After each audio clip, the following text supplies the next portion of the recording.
আল্লাহ পাক রব্বুল আলামিন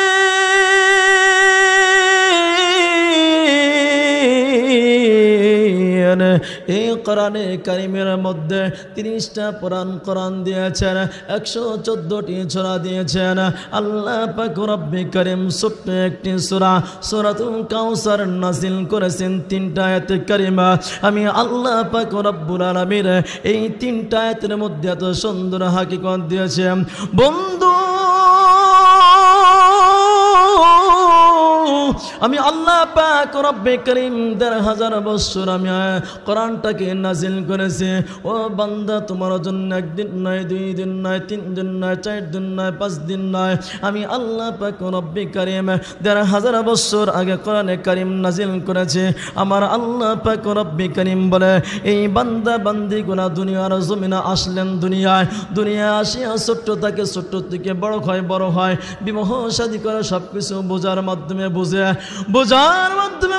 পরে কোনটা করলে গুনাহ হবে, কোনটা করলে নেকি হবে, বান্দা বান্দিরা সবকিছু বোঝার পরে বান্দা বান্দিরা আমার সাথে নাফরমানি করে। এই দুনিয়ার জমিনের মানুষগুলা কেউ গাছের পূজা করলেন, কেউ পুতুলের পূজা করলেন, কেউ চন্দ্রের পূজা করলেন, কোনো ব্যক্তি আবার চাঁদের পূজা করলেন, বাছুরের পূজা করলেন, মানুষের পূজা করলেন, বিভিন্ন ধরনের পূজা করিয়া এই দুনিয়া জমিনটাকে গুনাহ করিয়া বরবাদ করলেন। আমি আল্লাহ পাক রব্বুল কারীম ডাক দে বললাম, বান্দা পশ্চিম থেকে পূর্ব থেকে পশ্চিম, দক্ষিণ থেকে উত্তর থেকে দক্ষিণ, জমিন থেকে আসমান পর্যন্ত, কানে থেকে কানে, মাশরিক থেকে মাগরিব পর্যন্ত, বান্দা তোমার যত প্রকারের গুনাহ থাকুক না কেন, বান্দারে নিয়ত করে মাহফিলে ঢোকে, নিয়ত করিয়া যারা মাহফিলের ভিতরে ঢুকবে, আমি আল্লাহ পাক রব্বুল কারীম এই নিয়তের উসিলা যদি নিয়তটা কবুল হয়ে যায়, কার দুয়ারে জানি মালাকুল মউত আসিয়া উপস্থিত হয়েছে। আল্লাহ পাক রব্বুল আলামিন এত সুন্দর করে আদর করিয়া মোহাব্বত করিয়া তোমাকে আমাকে সৃষ্টি করল। আল্লাহ পাক রব্বুল কারীম বলেন, লা ইন শাকারতুম লা আযীদান্নাকুম ওয়া লা ইন কাফারতুম ইন্না আযাবি লাশাদীদ। যারা আমার নিয়ামত পাইয়া নিয়ামতের শুকরিয়া আদায় করল, আমি আল্লাহ পাক রব্বুল কারীম তার নিয়ামতকে বাড়িয়ে দেয়। আমি আল্লাহ পাক রব্বুল আলামিন বলে দিলাম, যারা নিয়ামত পাইয়া নিয়ামতের শুকরিয়া আদায় করে না, আমি আল্লাহ রব্বুল আলামিন তাকে কঠিন জাহান্নামের মধ্যে গ্রেফতার করব। বন্ধু, ভূমিকার প্রথমে আপনাদেরকে একটু বোঝাচ্ছিলাম কিয়ামতের ময়দানের কথা।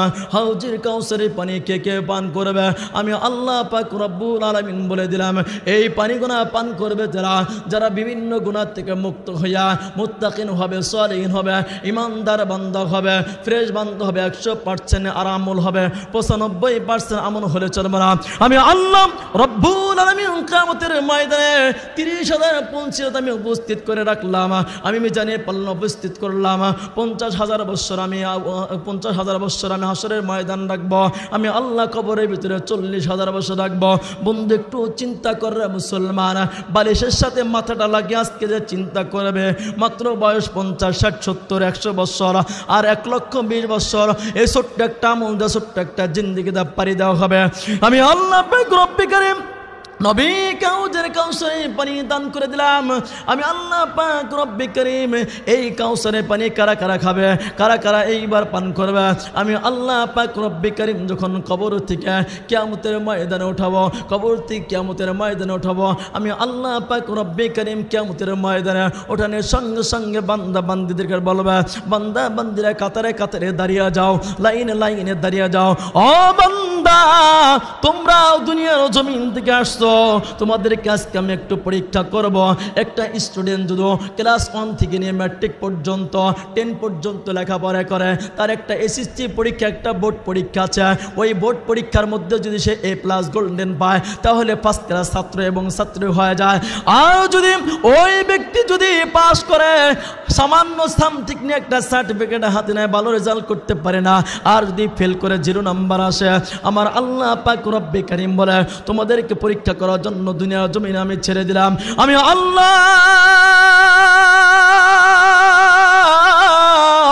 রব্বে কারীম কিয়ামতের ময়দানে একটা পরীক্ষা নিব, ওই পরীক্ষার মধ্যে যদি ফেল করো বন্ধু, ওই পরীক্ষার মধ্যে যদি ফেল করো বন্ধু, দুনিয়ার জমিনে একবার ফেল করলা পরীক্ষা দিতে পারবা, দুইবার ফেল করলা পরীক্ষা দিতে পারবা, তিনবার ফেল করলা পরীক্ষা দিতে পারবা, 10 বার যদি ফেল করো পরীক্ষা দিতে পারবা, কিন্তু তোমার খেসারত দিতে হবে।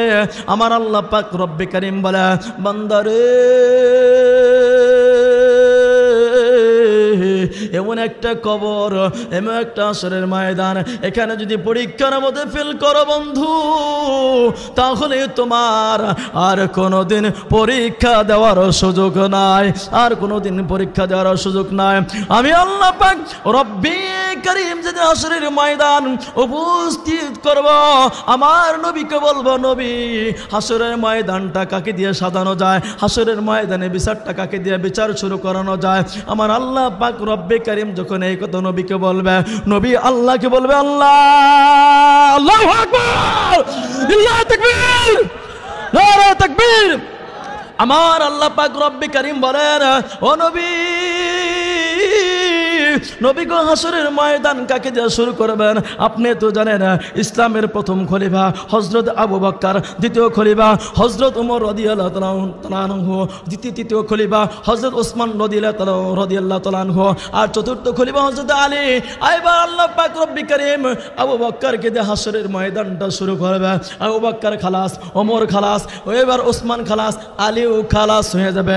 খালাস হয়ে যাওয়ার পর বন্ধু হাসরের ময়দানে প্রত্যেকটা নবী ইয়া উম্মতি, ইয়া উম্মতি বলবে, যার যার উম্মতের জন্য ইয়া উম্মতি, ইয়া উম্মতি বলবে।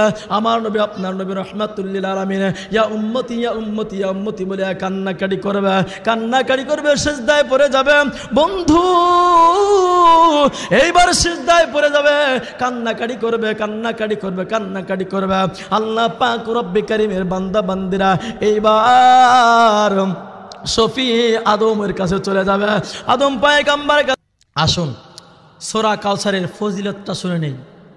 মুফাসসির ইকরাম লেখেন, সূরাতুল কাউসার যদি কোনো ব্যক্তি